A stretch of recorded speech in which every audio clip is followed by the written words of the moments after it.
And welcome to my YouTube channel Rohit Academy. Student, आज हम इस वीडियो में आप लोगों के डिमांड पर लेकर के आया हूं कक्षा 10 का विषय हिंदी है। आपका मॉडल पेपर है और आप लोगों को बता दें कि ये 2023-24 का है। अगर आप 2024 का बोर्ड एग्जाम देना चाहते हैं या अर्धवार्षिक पेपर देना चाहते हैं, ये सभी पेपर परीक्षाओं के लिए वेरी वेरी इंपॉर्टेंट है। इसी प्रकार से आप लोगों का पेपर में भी क्वेश्चन देखने को मिलेगा। आप लोगों को हम बता दें कि जो कोड होता है किसी भी प्रकार का, वो सिर्फ इसका अंग होता है और जो भाग होता है पूरा यही पार्ट होता है, यानी कि ये पार्ट होता है और उसके अंग जो होते हैं वो कोड होते हैं। ठीक, ये मॉडल पेपर इसका हम संपूर्ण हल के साथ आप लोगों को बताएंगे। आप लोगों को समय दिया जाएगा 3 घंटा पूर्णांक रहेगा आप लोग का 70 नंबर का और 30 नंबर आप लोग का प्रैक्टिकल में दिया जाएगा। चलिए बिना देरी किए हुए शुरू करते हैं। तो सर्वप्रथम बता दें कि 15 मिनट आप लोगों को पढ़ने के लिए दिया जाएगा। तो सामान्य निर्देश यहाँ पर दिए गए हैं कि सभी प्रश्न करना अनिवार्य है। और फिर इस प्रश्न पत्र में 2 खंड होगा, जो कि पहला खंड होगा, खंड आ होगा 20 बहुविकल्पीय प्रश्न, 20 अंक के बहुविकल्पीय प्रश्न, जिनके उत्तर वो मार्कशीट में देना होगा।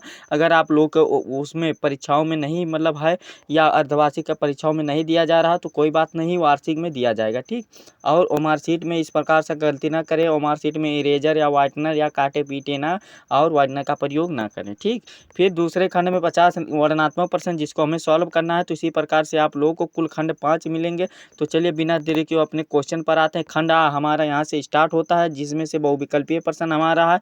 और इसमें पहला क्वेश्चन का रहा है कि किन्हीं दो संख्याओं का एलसीएम एलसीएम एलसीएम तथा एचसीएफ है 3 है।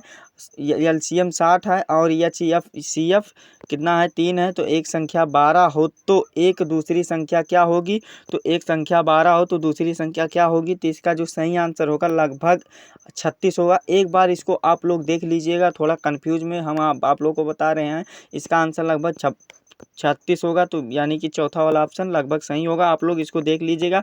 चलिए आप लोगों को अब बताते हैं सभी आंसर को और आप लोग को समझाते हैं। दूसरा क्वेश्चन हमारा है कि एक शून्येतर परिमेय संख्या एक अपरिमेय संख्या का गुणनफल होता है। यानी कि एक अपरिमेय संख्या का गुणनफल क्या होता है? सदैव अपरिमेय होता है। यानी कि अपरिमेय जब संख्या रहेगा तो उसका आंसर भी क्या आएगा? अपरिमेय संख्या भी आएगा। तो हमारा ये पहला वाला ऑप्शन राइट है। ठीक, फिर अगला क्वेश्चन तीसरा वाला देखिए क्या है कि रेखा युग्म समीकरण x + 2y - 5 बराबर 0 और 4x + 8y -20 बराबर 20 को हल होंगे। यानी कि इसके कितने हल होंगे? तो अपरिमित रूप से अनेक हल होंगे। ठीक, यानी कि हमारा ये वाला दूसरा आंसर राइट है। ठीक, इसका अपरिमित रूप से कितने हल होंगे? 2 अनेक हल होंगे।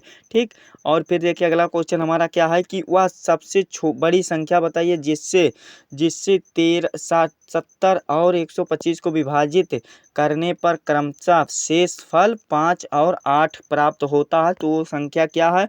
तो वो संख्या जानते हैं क्या है? आप लोग को बता दें, वो संख्या है 13 है। ठीक, 13 से अगर भाग करेंगे इन दोनों में तो आप लोग का शेषफल आएगा।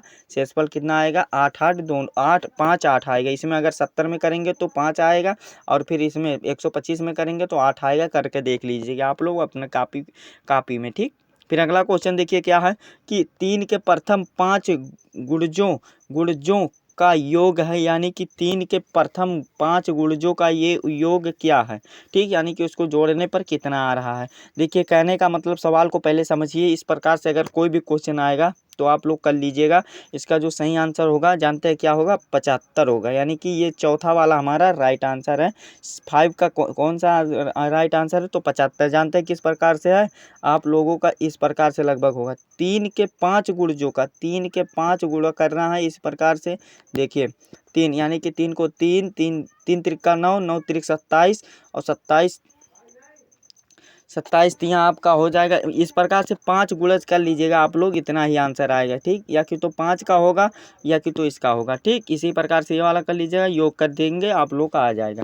फिर अगला क्वेश्चन है द्विघात समीकरण 2x² - 4x + 3 बराबर 0 के बराबर भिन्न कथनों के विचार कीजिए, यानी कि इस पर हमें विचार करना है। तो इसका जो सही आंसर होगा, देखिए ऑप्शन हमारा क्या दिया गया, दिए गए समीकरण को विविक्तर शून्य से कम है, और फिर क्या है कि समीकरण विविक्तर शून्य है। तो इसका जो सही आंसर होगा, आप लोग का आमतौर पर बता दें, इसका जो सही आंसर हो जाएगा, जानते हैं क्या होगा इसका सही आंसर?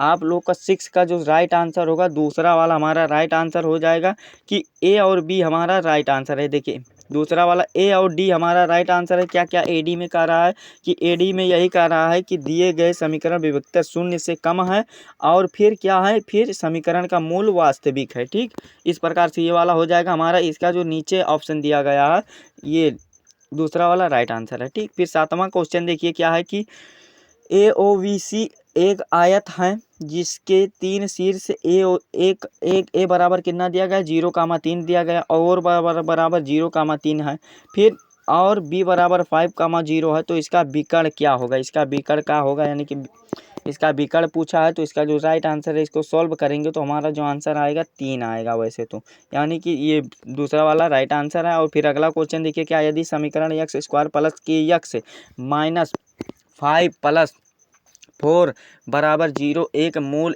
हाफ 1/2 है, तो के का मान क्या होगा, तो के का मान 2 होगा, यानी कि पहला वाला ऑप्शन राइट है हमारा। इसका क्या के मान क्या होगा, 2 होगा, यानी कि फर्स्ट वाला राइट आंसर है। फिर देखिए दूसरा क्वेश्चन है कि एक त्रिभुज, यानी कि यही हमारे त्रिभुज होते हैं, इस प्रकार से भी बना लीजिए, ये भी त्रिभुज होते हैं, सभी जो होते हैं एक त्रिभुज समरूप होते हैं। तो एक त्रिभुज यदि उनके संगत कोण बराबर हो और उनकी संगत भुजाएं समानुपाती होती हैं, तभी वो त्रिभुज समरूप होते हैं, यानी कि ये उपयुक्त दोनों, यानी कि ऊपर वाला दोनों, तीसरा वाला ऑप्शन राइट करेंगे। बहुत स्टूडेंट होंगे, एक जानते होंगे एक पर कर लेंगे, नहीं उपयुक्त दोनों में करना है। ठीक, कौन सा इसका राइट आंसर होगा, उपयुक्त दोनों। ठीक, फिर अगला क्वेश्चन देखिए 10वां क्या है कि यदि एक समकोण त्रिभुज ABC में कोण C बराबर 90 अंश है और AC बराबर 3 सेंटीमीटर और BC बराबर 4 सेंटीमीटर, तो बिंदु C के जाने वाली माध्यिका का माप है, यानी कि इसका माप क्या होगा, तो इसका माप 2.5 होगा, यानी कि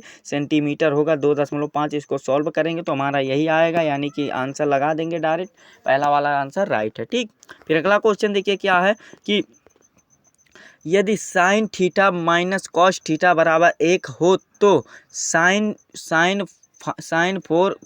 पे पावर 4 थीटा बराबर कॉस पे पावर 5 थीटा बराबर क्या होगा।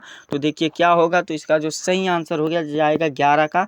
ये वाला आप लोग इसको एक बार सॉल्व कर लीजिएगा, आंसर आप लोग का आ जाएगा। वैसे तो 1/4 हमें भी लग रहा है 1/4 ही होगा, एक बार आप लोग इसको सॉल्व करके देख लीजिएगा। ठीक, फिर अगला क्वेश्चन देखिए क्या है कि साइन 2a बराबर 2 साइन ए तो सत्य होता है, जबकि साइन ए बराबर क्या होता है, 0 होता है, यानी कि पहला वाला हमारा राइट आंसर होगा। 12 का जो सही आंसर होगा, पहला वाला ऑप्शन राइट है, 0 अंश होता है। ठीक, फिर अगला क्वेश्चन है यदि 4 tan थीटा बराबर 3 हो, तो ये यानी कि ये क्या दिया गया है कि 4 sine theta minus cos theta upon 4 sine theta plus cos theta बराबर है। तो ये किसके बराबर है, तो आप लोग को जाहिर सी बात है कि किसके बराबर है ये, तो ये जो होगा 2,3 के बराबर होगा, ये हमारा राइट आंसर होगा। ठीक, फिर अगला क्वेश्चन देखिए सेक ए प्लस tan ए और फिर माइनस ए, फिर ए माइनस 1 माइनस साइन ए का मान होगा, यानी कि इसका साइन ए मान क्या होगा, तो इसको भी एक बार देख लीजिएगा, ये वाला एक बार आप लोग सॉल्व कर लीजिएगा। ठीक, और फिर देखिए क्या है कि यदि साइन त्रिज्या, देखिए आप लोगों को एक क्वेश्चन बहुत पूछा जाता है, यहाँ पर 6 कर देता है, तो 6 अगर कर देता है तो इसको वाला 6 भी मतलब ज्ञात कर लीजिएगा। इसका मतलब वृत्त का इतना कोण पर त्रिज्या का क्षेत्रफल ज्ञात कीजिए, तो त्रिज्या का क्षेत्रफल पर वो सूत्र फार्मूले पर रख देंगे तो आप लोगों का आंसर आ जाएगा, इसी में से एक राइट आंसर हो जाएगा। ठीक, तो एक बार इसको सॉल्व कर लीजिएगा। फिर देखिए अगला हमारा जो आएगा क्वेश्चन कि एक सुराही निम्नलिखित का संयोजन है, तो एक सुराही का निम्नलिखित का संयोजन क्या होता, तो एक गोला होता और एक बेलन होता, यानी कि पहला वाला हमारा आराम से राइट आंसर कर देंगे। ठीक, और फिर अगला क्वेश्चन देखिए क्या है कि 1 से 10 तक की धनात्मक विषम संख्याओं का मध्य क्या है, तो 1 से 10 तक के विषम संख्याओं का मध्य क्या होता है, तो समांतर मध्य बराबर क्या होता है, कुल पदों का योग और फिर कुल पदों की संख्या, ये हमारा फार्मूला होता है।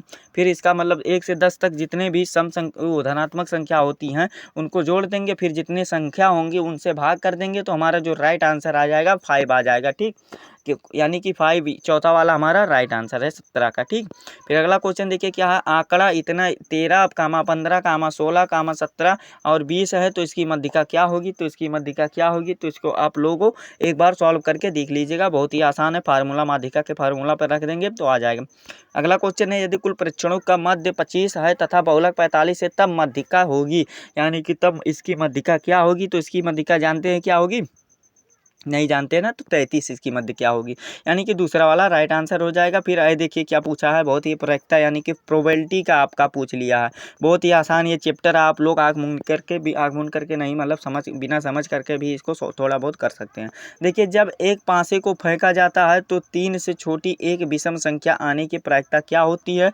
तो एक विषम संख्या आने की प्रायिकता यही होती है, 1/6 होती है, ये हमारा राइट आंसर है। ठीक, फिर हमारा यहाँ पर देखिए आप लोगों को 20 MCQ थे, जिसमें से आप लोगों का 15 MCQ का मैं आंसर खुद बताया हूँ आप लोगों को, और 15 को आप लोगों के भरोसे पर छोड़ा हूँ कि आप लोग इसको सॉल्व कर लीजिएगा। अब आपकी मर्जी है, आप चाहे सॉल्व करिएगा चाहे जो मन करिएगा, लेकिन आप लोग अगर अब आप लोगों को नहीं आएगा तो हमसे पूछ लीजिएगा कमेंट में, हम आप लोगों को इसका आंसर तुरंत बता देंगे। ठीक, फिर देखिए खंड अब्बा हमारा यहाँ से स्टार्ट होता है, जिसमें से आप लोगों को सॉल्व करने क्वेश्चन थे।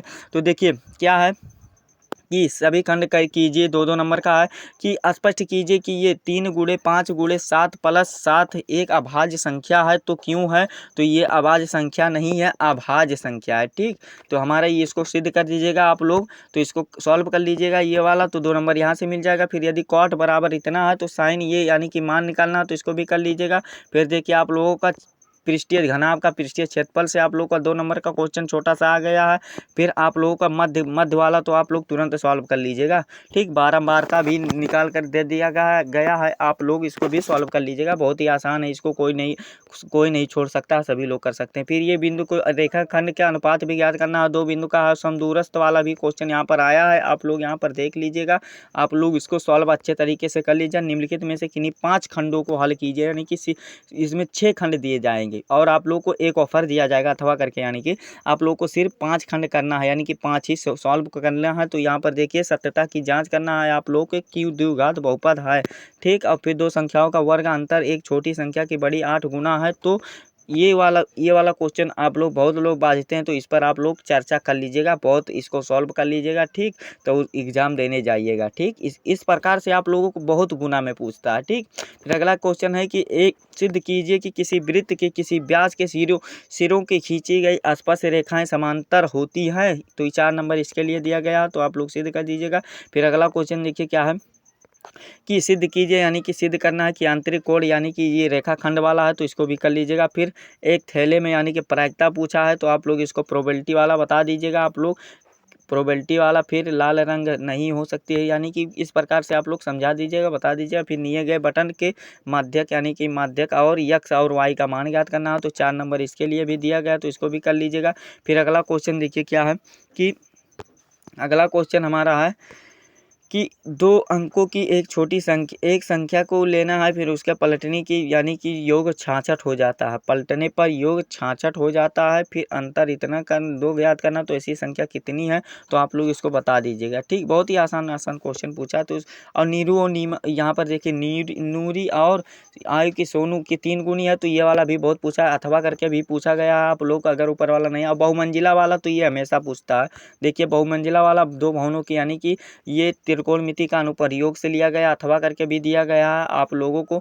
देखिए भूमि के यानी कि ये भी त्रिकोणमिति वाला है, आप लोगों को दिखा देते हैं। देखिए ये वाला सवाल भी 6-6 नंबर में पूछा जाता है, त्रिकोणमिति वाला। और शंकु से भी आप लोगों का पूछा गया कि एक बर्तन के उल्टे शंकु के आकार, यानी कि इसका देखिए इस प्रकार से, इसकी ऊंचाई 8 सेंटीमीटर है, तो इसका ये क्या होगा? यानी कि बर्तन की डाली गई शीशे की थैलियाँ क्या होगी? अथवा करके दिया गया, 6 नंबर में आप लोग को भी दिया गया है। और अथवा वाला आप लोगों को दिखा नहीं पाते हैं। देखिए अथवा में क्या इसमें दिया गया है कि एक गोले का कांच के बर्तन को एक बेलन के आकार की गर्दन है, तो जिसकी लंबाई क्या है? जिसकी लंबाई आप लोगों को 8 सेंटीमीटर है, और व्यास जो है व्यास 2 सेंटीमीटर है, जबकि आप लोगों को भाग का व्यास 8.5 सेंटीमीटर है तो इसमें भरे जाने के पानी की माप का ज्ञात करना है, यानी कि इसको ज्ञात करना और पाई बराबर 3.4 रखना है। पाई बराबर कितना रखना है? 3.14 रखना है। ठीक, तो 6 नंबर ये भी दिया गया अथवा करके। तो जो आपको समझ में आएगा इसी प्रकार से कर लीजिएगा। अगर आपको जितने भी पेपर मिलते हैं आप लोगों को सॉल्व कराएंगे और बताएंगे कि इस प्रकार से क्या करना है। आप लोगों को हमारे चैनल पर बने रहिए। आप लोगों को वीडियो कैसा लगा कमेंट करके ज़रूर बताइएगा। अगर आप हमारे चैनल पर नए हैं तो चैनल को सब्सक्राइब कर दीजिएगा और बेल आइकन को भी दबा दीजिएगा। और आप लोगों को इस वीडियो को कक्षा 10 के जितने भी स्टूडेंट हैं सभी के पास इसका लिंक शेयर ज़रूर करना है, ताकि वो भी समझ सके मॉडल पेपर किस प्रकार से अर्धवार्षिक में परीक्षा में पेपर क्वेश्चन आ सकते हैं। और आप लोगों को वीडियो चलिए मिलते हैं नेक्स्ट वीडियो में नेक्स्ट टॉपिक के साथ। तब तक के लिए जय हिंद, जय भारत, वंदे मातरम।